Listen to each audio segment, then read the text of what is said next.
Good evening. Hopefully everyone's having a good night. Good evening, everyone. This is Chris with Real News Live. Hi, Rodney. Hi, Nana. Hi, Sandra. Hi, Lynn. Hi, Elizabeth. Hi, Hank. Hi, Minnie. Hi, Joe. Hi, Josie. Hi, Brooke. Hi, Sherry. Michelle. Hi, Karen. Hi, Brian. Hi, Hank. Hi, Eden. Hi, Bew. You guys are moving too fast for me to catch up with everybody. First, we're going to start the show tonight, though, with a big question. Why are there worrying levels of uranium and other problematic metals found in U.S. drinking water across the United States, according to published or studies being published? This is a map, of course, of the uranium. It's ridiculous. Analysts of Columbia University research found that the average levels of uranium, a natural radioactive element, and arsenic, a potential harmful heavy metal, found in U.S. water systems exceed the maximum contaminant levels set by the U.S. Environmental Protection Agency. I mean, we're looking at levels that could be extremely toxic in New Mexico, Oklahoma, up in those areas. And it's a ridiculous amount. I mean, if you go anywhere in Arizona or California, you're guaranteed to have some contamination at a higher level. I mean, it's just crazy. Researchers, of course, found that the concentration was particularly high in some urban areas with high Hispanic populations in those regions. The concentration of arsenic and beryllium and chloramate and selenium and uranium found at high levels. The impact on human life or human health is not yet known. The study notes that the Hispanic population are impacted by numerous health disparities, including diabetes plus liver, kidney, and cardiovascular disease, which may be possibly linked to the exposure of these chemicals. We're in the United States. Why is this just now coming out?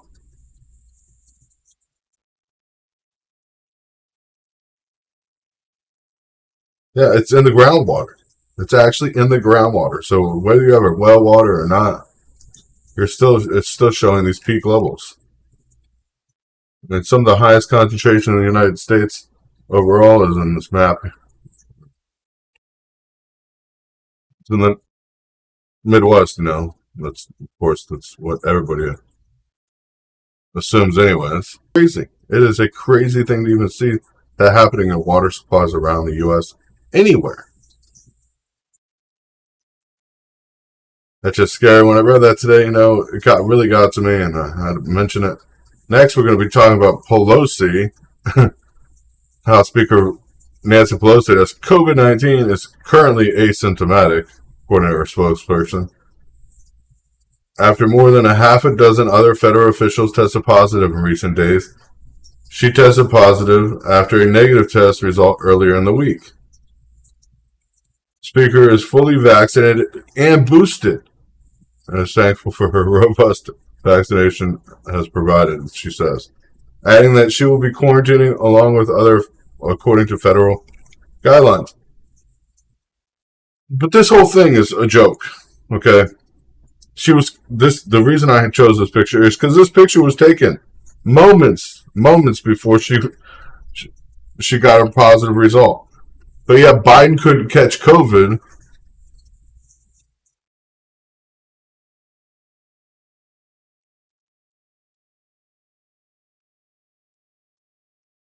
Sorry about the water here again. But Biden could catch COVID unless he was exposed for more than 15 minutes, according to the government. Now you have a time window. You have to be exposed for a certain amount of time before you can even catch COVID, I guess. A 15-minute window. Of course, Biden and Harris have both tested negative on Thursday, according to officials. Communications director had tested positive for COVID-19 as well. Center for Disease Control and Prevention, close contact and exposure of within 6 feet of an infected person for a total of 15 minutes or more within a 24-hour period is what's. How'd they come up with 15 minutes or more? Like, where do they pull these numbers out of there? Are they just pulling them out of their butt? You have to be around somebody for more than 15 minutes to catch COVID. Literally, that's what the CDC is saying now. 15 minutes.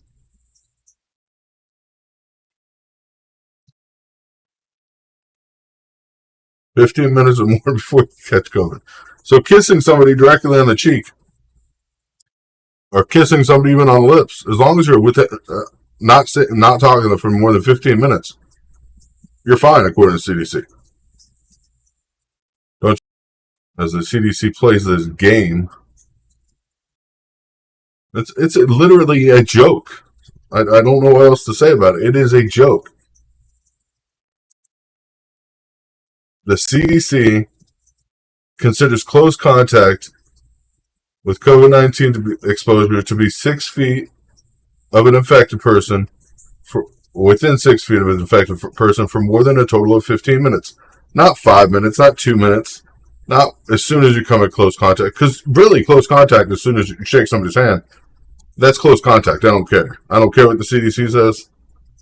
And it's ridiculous what's happening.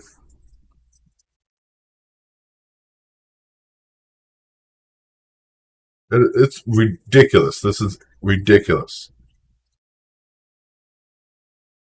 The CDC playing this game is beyond ridiculous right now. Of course, Pelosi's 82 and stood near Biden briefly during the ceremony, holding a sign for postal reform bill on Wednesday.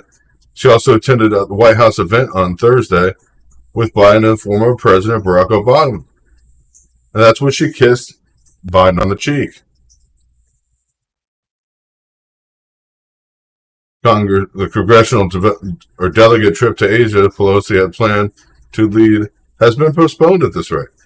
Chinese government said Thursday that they would take strong measures if Pelosi visited China, claimed Taiwan on her trip, responding to reporters she was planning to go.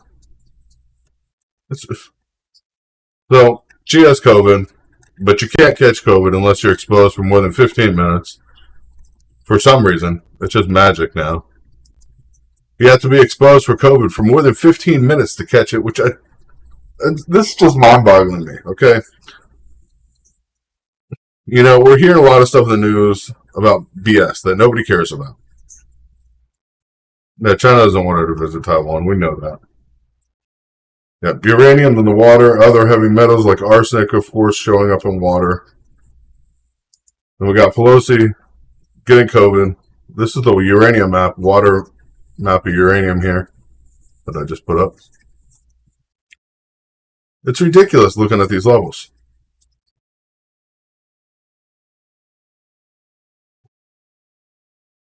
This is U.S. water map throughout the United States of uranium levels. It is a ridiculous sight to see. And people are worried about aliens. Literally, that's what the news has been pushing, because they don't want people to see what's going on. You got Pelosi kissing Biden. Oh, did you know what else happened today? Vaccine mandates came back. U.S. federal courts reinstated Biden's federal employee COVID vaccine mandate. The U.S. Appeals Court panel on today reinstated Joe Biden's executive order mandating that federal civilian employees be vaccinated against COVID-19 by a vote of 2-1. The Fifth Circuit Court of Appeals lifted the injunction issued by the U.S. District Judge of Texas in January that had blocked enforcement of federal employee vaccine mandates. Biden said in September he would require 3.5 million government workers to get vaccinated by the 22nd, bearing religious and medical accommodations, but basically not allowing it, or face disciplinary fire or be fired. The White House and Justice Department did not immediately comment, of course, on today's decision. The Biden administration has argued that the federal court trial had no power to hear the dispute, but yet, of course, they took it up with an appeals court. The administration told the appeals court that the employees were required to raise their grievances through the Civil Service Reform Act, which basically means you file a complaint that doesn't go anywhere. The panel majority said the plaintiffs are seeking circumventing the Civil Service Reform Act exclusive review scheme. It is a scheme. That the courts declined the invitation. Federal employee dispute general occurrences before the Merit System Protections Board in Washington, the Federal Circuit Appeals Court, the Justice Department said in the court's filings. The injunction seriously harms the public interest by impeding the efforts to reduce disruption or the distribution from COVID-19 in federal workplaces. But yet we're seeing the biggest federal workplace, Congress, the White House, where vaccines are still mandatory, still happening and spreading like crazy, COVID cases.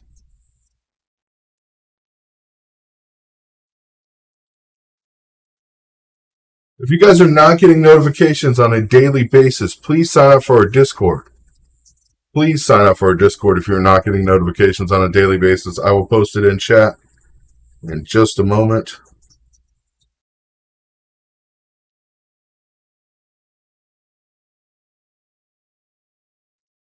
Give me 1 second. I'm posting the chat again.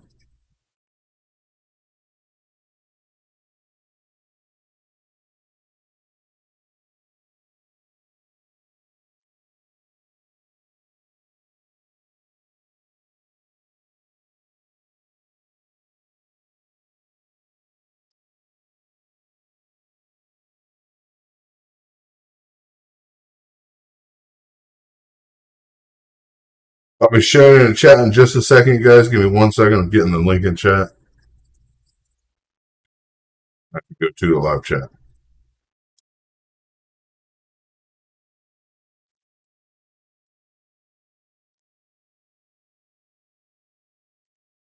I just put it up in chat under Chris Hudson. That's my name.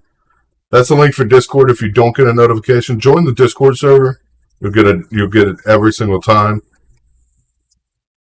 But reinstating this federal mandate for COVID vaccines is ridiculous.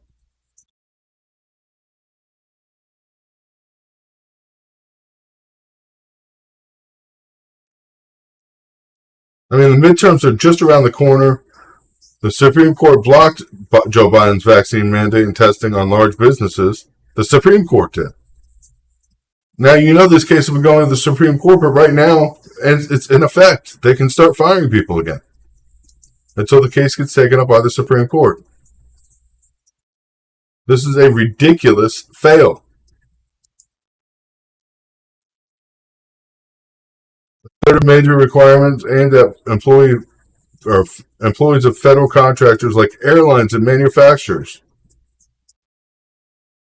Those are all federal contractors or federal employees. They're contracted by the federal government. They would be required to vaccinate. That means anybody that works for an airline or anybody that works for any of these companies that have contracts with the United States government would be forced to be vaccinated. This is what shut down a lot of airlines in the first place. Remember when they had shortages, they couldn't even fly their planes? And then, of course, the federal mandate got pulled back, and all of a sudden there were more pilots available and everything else. Now we're going back to the same system. The same thing we're going back to. How much of a role do we actually play in the world? I don't know. Our inflation is going through the roof. As inflation bites in, Americans' mood darkens. Higher income consumers are cutting back at this point. With as much as 60% of the U.S. consumer living paycheck to paycheck, it's not a surprise that we're seeing spending cutbacks have started. Even with a strong job market and wage gains, there's still not enough to fight inflation. Of course, COVID stimulus savings and price spikes, core spending categories including food, gas, and shelter, are leading more Americans to mind their pockets closely. This is ridiculous. A survey now finds Americans with incomes of at least $100,000 are saying they're cutting back on spending. I mean, this is not the lower class. And the numbers that are coming in are not far off of the decision of being made by low income groups. This is a serious problem. Higher income consumers demographic is the key to the economy. While it represents only 1/3 of the consumers, it is responsible for up to 3/4 of the spending. If high income consumers aren't out buying, we won't see a big impact on raw consumer activity. It's going to keep slowing down. Of course, fighting inflation will become harder.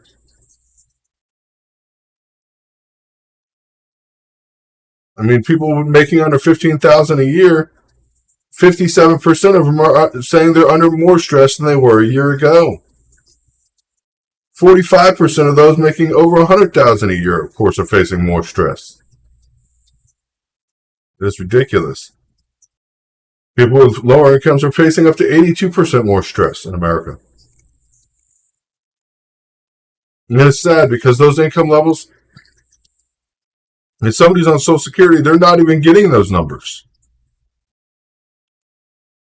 If somebody's disabled, they're not even getting that kind of amount of money as inflation is biting in.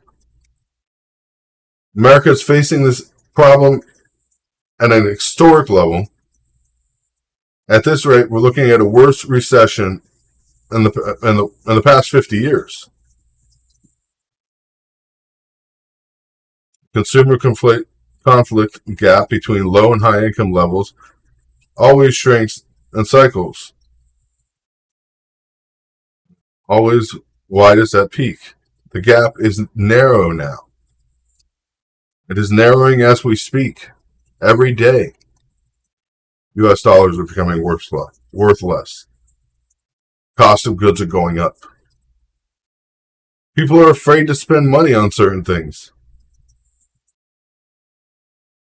What's happening in Ukraine and Russia, it does do some damage. But the majority of this damage is due to inflation that was happening before this happened. The majority of the population has not experienced a 10+% inflation or 15% mortgage rates. The majority of the U.S. population hasn't experienced this yet. And we're looking at experiencing it this year. This year.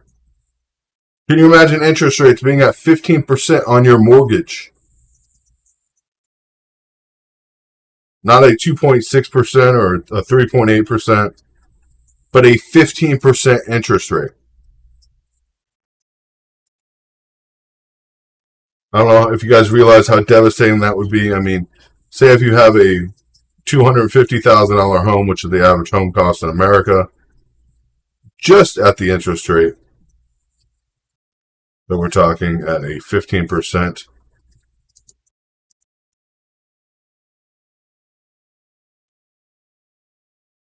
You're looking at $37,000 a year in interest.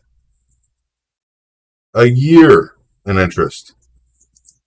So your monthly payments, and just interest in a year, your monthly payments on that $250,000 mortgage would be $3,125. Just the interest. Just the interest on that, $3,125. And that's what they're expecting.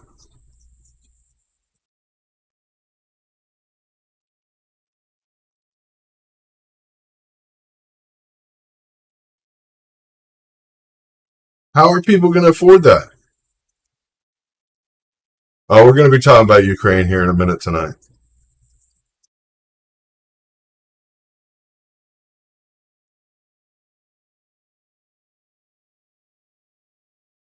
That is sad.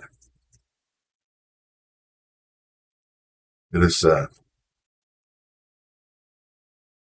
People need to wake up and be prepared for what is coming. 15% interest rates sound scary. But when they're a reality, they will be a lot more scary. Variable rates, of course, are what a lot of people are hooked on right now. Variable interest rates. and we're looking at a 15% interest rate in the mortgage market.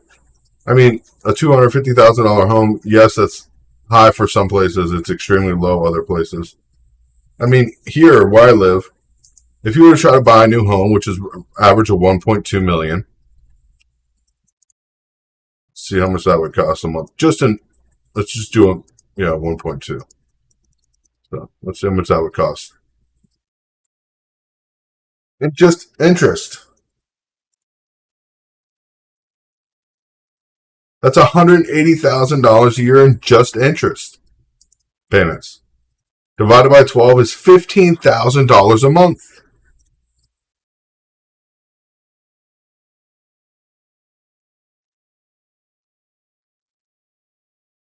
That's ridiculous.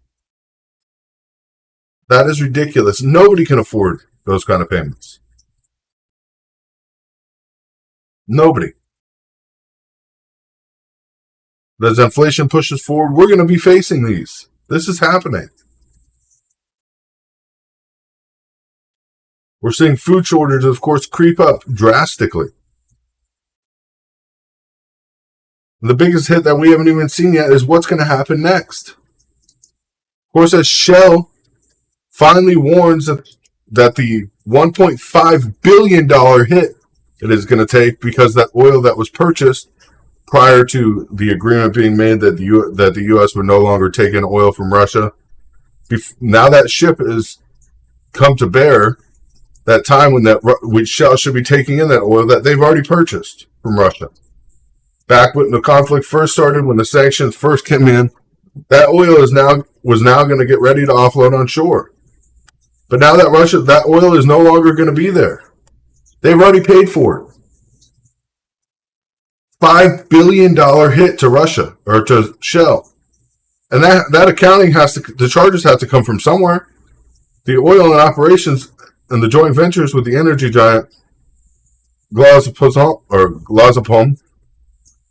in the wake of the Russian invasion or Russian sanctions on Russia, that's going to hit the American market directly. We haven't even seen the impact from that yet. As Shell and other oil providers that were also involved in that, Shell is the only one that's open about how much they've lost so far. That's the reason I'm mentioning Shell. It's going to be a drastic turn. We've seen cheaper oil prices here in the United States for now, but now the oil that's here is going to have to be paid for.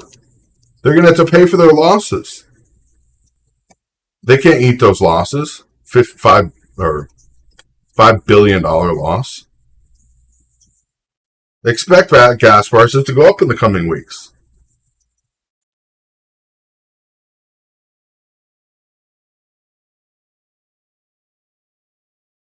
This is ridiculous. Yeah, Donna, more people are having that happen. More people are having that happen, Donna. Unfortunately. Families are moving in together.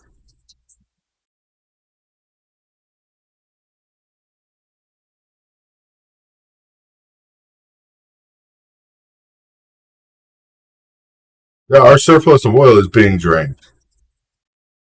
Our surplus of oil, by the time they get done with this, we'll have under 88 million barrels in reserve by the time they get done with this release. At that point, we won't even be prepared to fight a war. That's the sad part. And Shell, of course, they warned about this. They warned about when the sanctions were coming in. And I talked about the 108 million barrels of oil that was already purchased from Russia at the time and was on a ship when the U.S. said they would not allow the oil to come into the country. This is a big problem.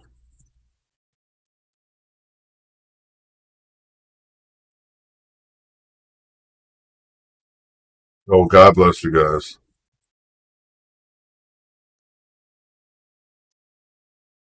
That's part of the bigger plan. If everybody's forced out of public assistance, then where does everybody go?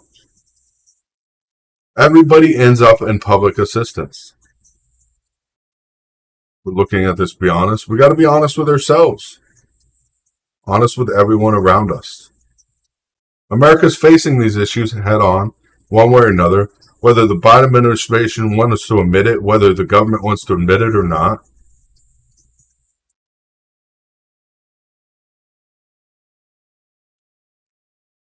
It's crazy.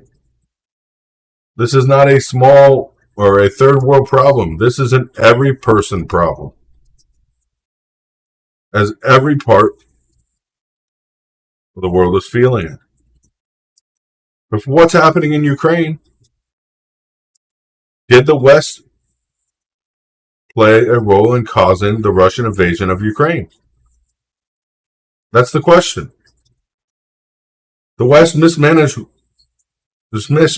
of Russia after the collapse of the Soviet Union contributed to the buildup of tensions. But is only Putin to blame for the war in Ukraine? More than a month into the Russian invasion of Ukraine, it's important to take stock of how we got here. Easy answer is Vladimir Putin single-handedly decided to start a war in an evil, crazed attempt to sabotage and subjugate an innocent neighbor which posed no threat to his country or regime. But is that true? Is that really what happened? As we dig deeper into what's actually going on in Russia, make no mistake. This isn't just a war or a defensive war or a war of choice or a war of aggression. And no, Putin's not responsible just alone for what's happening.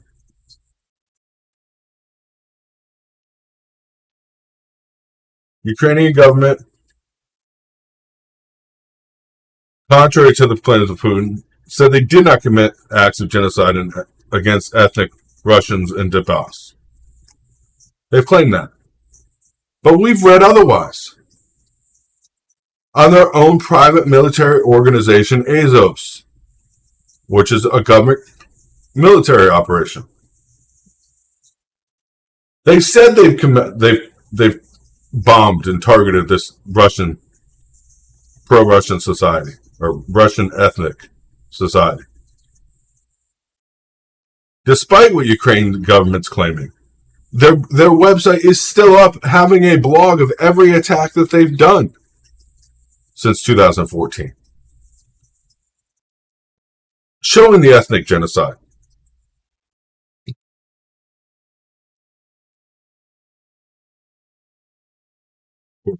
This war is being made far worse by geopolitical circumstances. Can't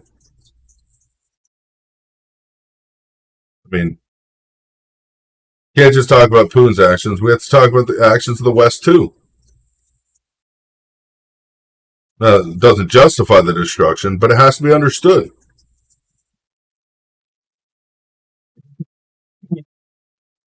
We are accountable for our roles in this crisis, and to prevent us from making the same mistake in the future, we have to look at it again.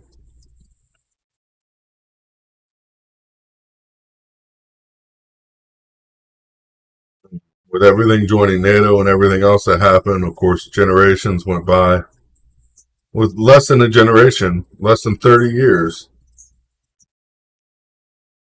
we let countries become so unstable. First of all, when the Soviet Union collapsed, we agreed to rebuild Russia, which a lot of people don't understand.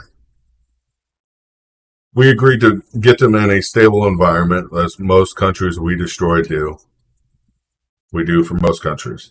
Then at the last minute, after Russia signed the Warsaw Pact, breaking up the nations,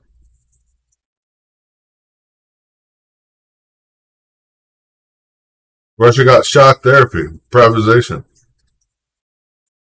but a little in economic aid, not nearly enough. And most of it was stolen by new oligarchs that privatization had created. There was no Marshall Plan for reconstruction of Russia, and there was no real Western effort to integrate Russia into U.S.-led global order. even though Russia was a democracy at that point.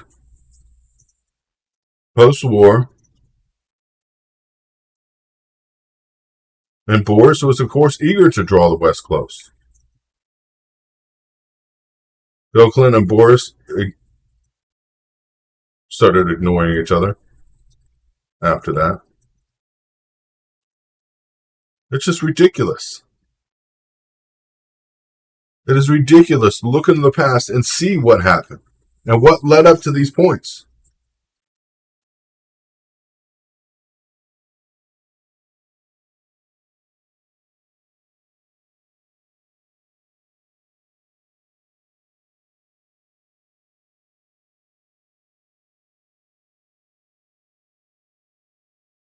It's ridiculous what's happening out there. It's ridiculous. You know, Russia's pulled in another 60,000 troops, as they're not really talking about. Russia is sending another 60,000 troops into Ukraine. And they're calling the reservists, but they're active duty. So whether they're reservists or not, they were active duty troops, whether you want to call them reservists. Russia's sending another 60,000 troops there, planning to push back. We didn't help Russia, though. We promised Russia help. We promised Russia a lot of things when they became a democracy. And then we just left them. They had nothing. There were no organization. They had nothing. And they tried to make a democracy. They literally tried. With no help. With a nation that was totally destroyed.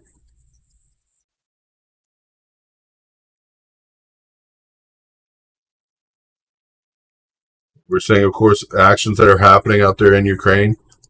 False flag events. Attack on a train station. Attack on Berchel. That were false flag attempts committed by Ukraine on the urging of the U.S. So NATO will get involved, trying to push NATO to involvement here. As we see this happening, we know that every second of the day that we hear anything from Zelensky is, we need this, we need help, we need help, we need help.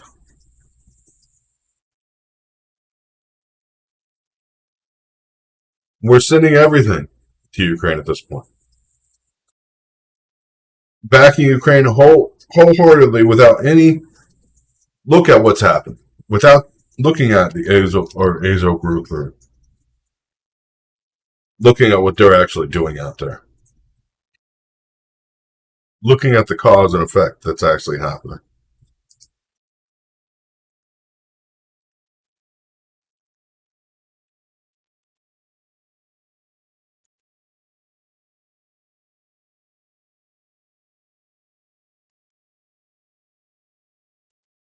So I'm gonna pull up the actual website, you guys, so you guys can see what I'm talking about. It's Azov's group. It's utterly ridiculous. I mean, utterly ridiculous at this point.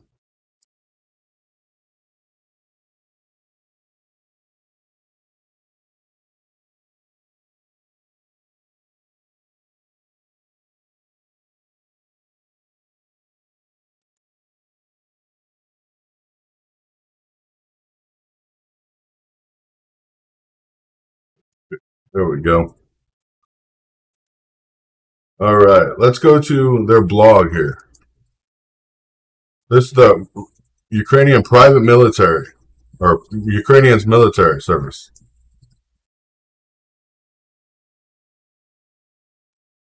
Bragging about everything they fought, every point, everything they've done since the beginning. So let's go back to the beginning.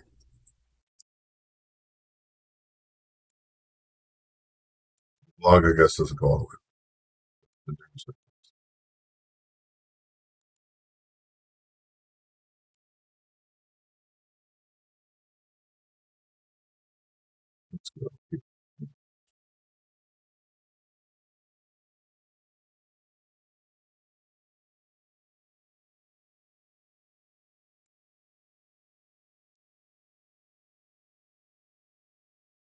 I mean, this stuff tracks back. I mean, we're going to look at some dates on here, and we're going to look at what's actually happened.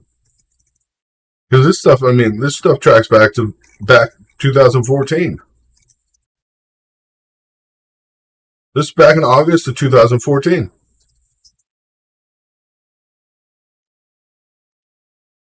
Tank regiments on the ground, taking out fire points in an offensive battle, according to them, as they killed Ukraine or Russian-speaking or Russian citizens or Russian ethnic citizens.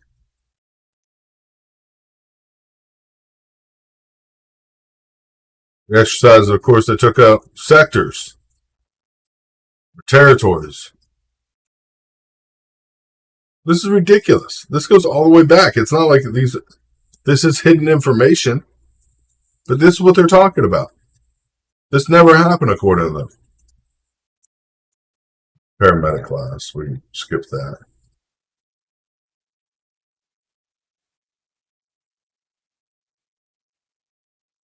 On February 15th, the Azov Regiment and the whole of Ukraine suffered an irreparable loss. On the raid of Donskrin, the commander of a group, Captain, what's his name, was killed because they were trying to go after Russia or Ukrainian citizens that were from Russian ethnicity, literally. Again and again, attacks.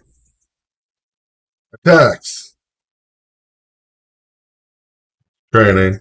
But these go through attack after attack on Russian citizens or Russian ethnic people of Russian ethnicity in the Ukraine.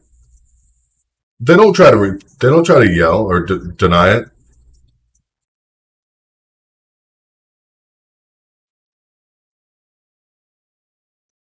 They're using heavy artillery on people with no weapons at all in 2015. I mean, there's 80 plus pages of this shit. And I'm going to say shit because it is shit.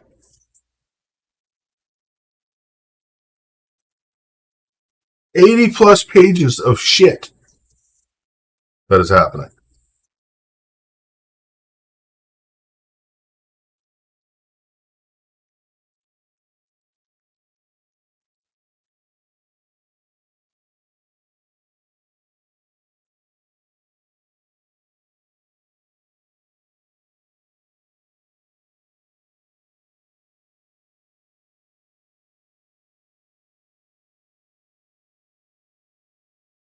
What are you talking about? Russian versus Ukraine has been going on since 1930. Richard, Ukraine was part of Russia till 2000 or till. Oh God, I can't even think right now. 2014. No, 1997. 1997.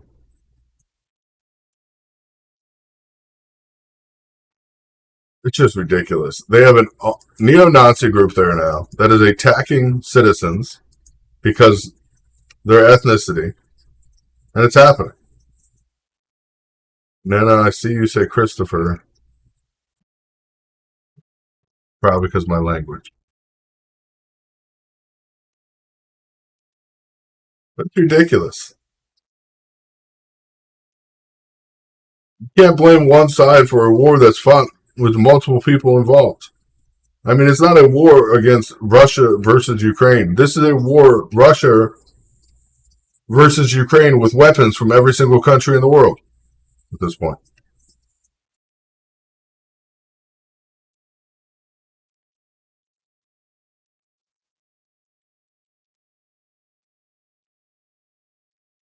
Yeah, 2014 was when this war actually got started.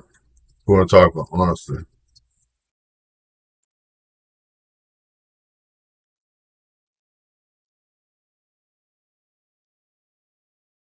It's that.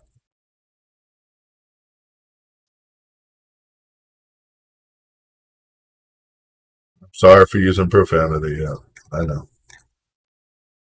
But God bless you guys tonight. And please, if you guys are new to the page, please go to the Discord and follow that. Go to our Discord server and add yourself into there, because that's where you get notifications, guaranteed notifications when we go live nightly. Put it up in chat again. And of course, if you can afford to donate, please do. We're desperately in need of donations. I don't think we've received one in over a week and a half, almost 2 weeks. I think Tia was the last one to donate. And we thank you guys. God bless you all. It's crazy out there, and we'll try to get you guys updated news as it comes in, but we know Russia's moving another 60,000 troops into Ukraine. Yeah. Yeah, Ukraine said Russia was lying about being neo-Nazis there.